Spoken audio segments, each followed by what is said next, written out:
जय हिंद दोस्तों, आपका अपने यूट्यूब चैनल क्रैक एसएससी में स्वागत है। सो गाइज, आज के इस वीडियो में देखने वाले हैं जो आपका एसएससी एमटीएस 2023 में जो न्यू वैकेंसी आई है, जिसका एग्ज़ाम मई में होने वाला है, उसके लिए टॉप मोस्ट इंपॉर्टेंट क्वेश्चंस को इस वीडियो में डिस्कस करने वाले हैं। और मैं आपको 100% गारंटी देता हूं कि आपके एसएससी एमटीएस 2023 के एग्ज़ाम में यहाँ से प्रश्न ज़रूर पूछे जाएंगे, तो वीडियो को लास्ट तक जरूर देखिएगा। आप सभी से रिक्वेस्ट करता हूँ कि अभी तक आपने मेरे चैनल को सब्सक्राइब नहीं किया है तो एसएससी एमटीएस का डेली एग्जाम ओरिएंटेड वीडियो पाने के लिए क्रैक एसएससी चैनल को सब्सक्राइब जरूर कर लीजिए। तो चलिए वीडियो को स्टार्ट करते हैं। और आप लोगों को ये ज़रूर पता होगा कि एसएससी एमटीएस के लिए जीके कितना इंपॉर्टेंट है, तो इसलिए आप लोग वीडियो को जरूर लास्ट तक देखिएगा और चैनल को सब्सक्राइब जरूर कीजिएगा। अगर वीडियो पसंद आएगी तो एक लाइक जरूर कीजिएगा। क्वेश्चन कह रहा है कि दिल्ली के कुव्वत उल इस्लाम मस्जिद के दक्षिणी प्रवेश द्वार अलाई दरवाजा का निर्माण डैश द्वारा कराया गया। तो अलाई दरवाज़ा का निर्माण किसके द्वारा करवाया गया था? तो हमारा ऑप्शन डी राइट आंसर हो जाएगा, अलाउद्दीन खिलजी के द्वारा करवाया गया था। और भी हम इसके कुछ इंपॉर्टेंट पॉइंट्स को देख लेते हैं कि अलाउद्दीन खिलजी के द्वारा और क्या क्या निर्माण करवाया गया था। तो जैसे हो गया जमायत खाना मस्जिद, सीरी का किला, हज़ार खंभा महल का निर्माण, ये सब अलाउद्दीन खिलजी के द्वारा कराया गया था। तो इन सभी पॉइंट्स को आप लोग ज़रूर ध्यान रखिएगा। आगे कह रहा है कि डैश ने जलियांवाला बाग हत्याकांड के सामूहिक विरोध में अपनी नाइटहुड की उपाधि अस्वीकार कर दी थी। तो ये किसने कर दी थी? तो हमारा ऑप्शन बी राइट आंसर हो जाएगा, रविंद्रनाथ टैगोर जी ने जलियांवाला बाग हत्याकांड के सामूहिक विरोध में अपनी नाइटहुड की उपाधि क्या की थी? अस्वीकार कर दी थी। और जलियांवाला बाग हत्याकांड के विरोध में महात्मा गांधी ने कैसरे हिंद की उपाधि की त्याग अस्वीकार कर दी थी। और जमुना लाल बजाज ने राय बहादुर की उपाधि एवं रविंद्रनाथ टैगोर ने सर की उपाधि वापस लौटा दी थी। तो इन सभी पॉइंट्स को आप लोग जरूर ध्यान रखिएगा कि महात्मा गांधी ने कैसरे हिंद की उपाधि वापस लौटा दी थी, और जमुना लाल बजाज ने राय बहादुर की उपाधि वापस लौटा दी थी, और रविंद्रनाथ टैगोर ने सर की उपाधि वापस लौटा दी थी। तो इन सभी पॉइंट्स को आप लोग जरूर ध्यान रखिएगा। आगे कह रहा है निम्नलिखित में से किसने 1995 काकोरी ट्रेन लूट का षड्यंत्र रचा था? तो किसने काकोरी 1995 काकोरी ट्रेन लूट का षड्यंत्र रचा था? तो ऑप्शन ए हमारा राइट आंसर हो जाएगा, राम प्रसाद बिस्मिल और अशफाक उल्लाह खां ने, है ना।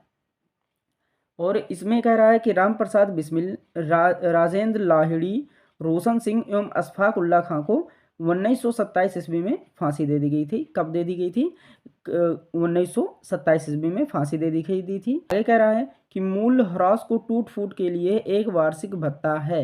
मूल ह्रास जो है ये टूट फूट के लिए एक वार्षिक भत्ता है। तो किस टूट फूट के लिए? तो हमारा ऑप्शन बी राइट आंसर हो जाएगा, पूंजीगत वस्तुओं के लिए। तो ये हमारा राइट आंसर हो जाएगा। निम्नलिखित में से क्या लौह का अयस्क नहीं है? अयस्क, सॉरी, यहाँ अयस्क रहना चाहिए था, अयस्क।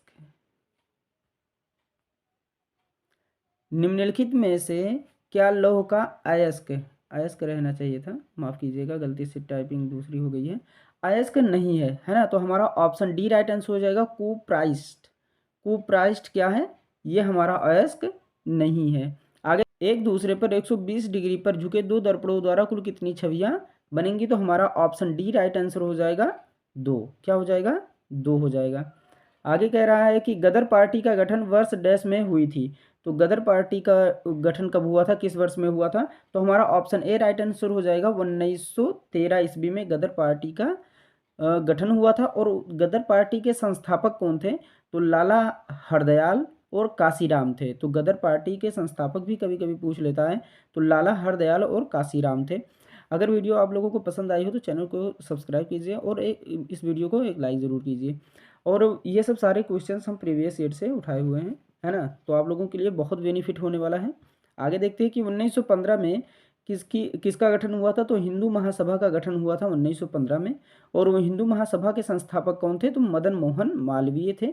इस पॉइंट्स को आप लोग जरूर ध्यान रखिएगा। आगे कह रहा है निम्नलिखित में से क्या उड़ीसा में स्थित नहीं है? निम्नलिखित में से क्या उड़ीसा में स्थित नहीं है? तो हमारा ऑप्शन डी हो जाएगा, सोडितपुर हाथी रिजर्व। सोडितपुर क्या हो जाएगा? हाथी रिजर्व हो जाएगा। ये हमारा राइट आंसर हो जाएगा। आगे देखते हैं, डैश को गोल्डन सिटी के नाम से भी जाना जाता है। तो किसे गोल्डन सिटी के नाम से जाना जाता है? तो हमारा ऑप्शन ए राइट आंसर हो जाएगा, जैसलमेर। किसे? जैसलमेर को गोल्डन सिटी के नाम से जाना जाता है। और हम देख लेते हैं कि डूंगरपुर को किस नाम से जाना जाता है? तो डूंगरपुर को पहाड़ों की नगरी के नाम से जाना जाता है। बूंदी को किसके नाम से जाना जाता है? तो छोटी काशी या दूसरी काशी के नाम से जाना जाता है। और जोधपुर को किसके नाम से जाना जाता है? तो ये राजस्थान की न्यायिक राजधानी के नाम से जोधपुर को जाना जाता है। तो इन सभी पॉइंट्स को आप लोग जरूर ध्यान रखिएगा, ऐसे भी क्वेश्चंस पूछे जा सकते हैं। आगे कह रहा है कि भारतीय क्रिकेट कंट्रोल बोर्ड का मुख्यालय डैश में स्थित है। तो कहाँ पर स्थित है? तो ये हमारा राइट आंसर हो जाएगा ऑप्शन बी, मुंबई में स्थित है। हाँ, और इसकी स्थापना कब हुई थी? तो दिसंबर 1928 ईस्वी में इसकी स्थापना हुई थी। आगे कह रहा है कि दो या दो से अधिक घटकों के सजातीय मिश्रण हैं, तो उनको हम क्या कहते हैं? तो उनको कहते हैं विलियन। दो या दो से अधिक घटकों के सजातीय मिश्रण को हम क्या कहते हैं? विलियन के नाम से जानते हैं। आगे कह रहा है भारत का संविधान का भाग 8वां से संबंधित है। भारत का संविधान भाग 8 डैश से संबंधित है। तो ये क्या हो जाएगा? ऑप्शन ए राइट आंसर हो जाएगा, केंद्र शासित प्रदेशों से संबंधित है। आगे किनकी याद में गुजरात का माधोपुर मेला मनाया जाता है? तो किनकी याद में गुजरात का माधोपुर मेला मनाया जाता है? तो ऑप्शन डी राइट आंसर हो जाएगा, भगवान कृष्ण और रुक्मणी की याद में माधोपुर मेला मनाया जाता है। आगे कह रहा है कि बनास नदी की दक्षिणी सहायक नदी वेडच राजस्थान के किस जिले की पहाड़ियों से शुरू होती है? तो ये किस जिले की पहाड़ियों से शुरू होती है? ऑप्शन ए हमारा राइट आंसर हो जाएगा, उदयपुर की पहाड़ियों से ये शुरू होती है। आगे कह रहा है भारतीय संविधान के किस अनुच्छेद में जनसंख्या के किसी समूह में बोली जाने वाली भाषा को लेकर विशेष प्रावधान किए गए हैं? तो किस किस अनुच्छेद में? तो अनुच्छेद हो जाएगा हमारा ऑप्शन डी भी देख लेते हैं। हाँ, ऑप्शन डी हो जाएगा, अनुच्छेद 397 हमारा राइट आंसर हो जाएगा। आगे कह रहा है कि निम्नलिखित में से क्या एक प्राकृतिक ज्वाला मंदक है? तो ये हमारा ऑप्शन बी राइट आंसर हो जाएगा, DNA हो जाएगा हमारा राइट आंसर हो जाएगा। आगे कह रहा है कि घातक रक्तअल्पता विटामिन की कमी के कारण होता है। तो किसकी कमी के कारण होता है? विटामिन B12 की कमी के कारण होता है। तो हमारा राइट आंसर हो जाएगा ऑप्शन डी, विटामिन B12 हो जाएगा। और विटामिन B1 की कमी के कारण कौन सा रोग होता है? तो बेरी रोग जो होता है वो विटामिन B1 की कमी के कारण होता है। और विटामिन B2 की कमी के कारण कौन सा रोग होता है? तो त्वचा का फटना, आंखों का लाल होना, जिह्वा का फटना, ये सब विटामिन B2 की वजह से की कमी के कारण होता है। और विटामिन B6 की कमी के कारण कौन सा रोग होता है? तो एनीमिया, त्वचा रोग, ये सब विटामिन B6 की कमी के कारण होते हैं। तो इन सभी पॉइंट्स को आप लोग जरूर ध्यान रखिएगा। आगे कह रहा है निम्नलिखित में से किस शहर में झांसी की रानी का समाधि स्थल स्थित है? तो किस शहर में झांसी की रानी के समाधि स्थल स्थित है? तो हमारा ऑप्शन सी राइट आंसर हो जाएगा, ग्वालियर। क्या हो जाएगा? ग्वालियर। झांसी की रानी का समाधि स्थल कहाँ पर स्थित है? तो ग्वालियर में स्थित है। आगे देखते हैं, निम्नलिखित में से किसे एप्सम साल्ट के नाम से भी जाना जाता है? तो एप्सम साल्ट के नाम से किसे जाना जाता है? तो हमारा ऑप्शन डी राइट आंसर हो जाएगा, मैग्नीशियम सल्फेट को। किसको? मैग्नीशियम सल्फेट को जाना जाता है। वो कैल्शियम सल्फेट को किस नाम से जाना जाता है? तो जिप्सम के नाम से जाना जाता है। फेरस सल्फेट को किसके नाम से जाना जाता है? तो हराकसीस के नाम से जाना जाता है।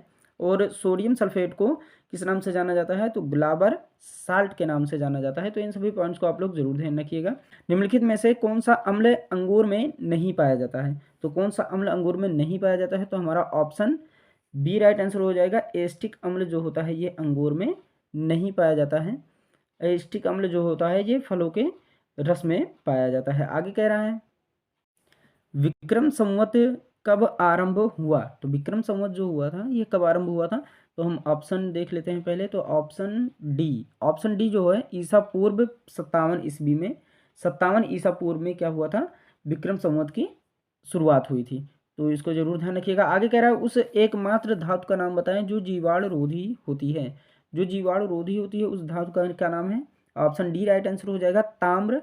कॉपर जो होता है ये एक जीवाणु रोधी धातु है। आगे देखते हैं निम्नलिखित में से कौन सा रोग एक व्यक्ति से दूसरे व्यक्ति में संक्रमित नहीं होता है? तो कौन सा ऐसा रोग है जो एक व्यक्ति से दूसरे व्यक्ति में संक्रमित नहीं होता? ऑप्शन डी राइट आंसर हो जाएगा हमारा, सिरोसिस। क्या हो जाएगा? सिरोसिस जो है ये रोग है जो एक व्यक्ति से दूसरे व्यक्ति में संक्रमित नहीं होता है। आगे कह रहा है निम्नलिखित में से कौन रक्त में ऑक्सीजन अभिग्रहण का कार्य कर रहा है? तो रक्त में ऑक्सीजन अभिग्रहण का कार्य कौन सा कर रहा है? तो हमारा option A he right answer हो जाएगा, हीमोग्लोबिन होता है जो ऑक्सीजन में अभिग्रहण का कार्य करता है। आगे देखते हैं,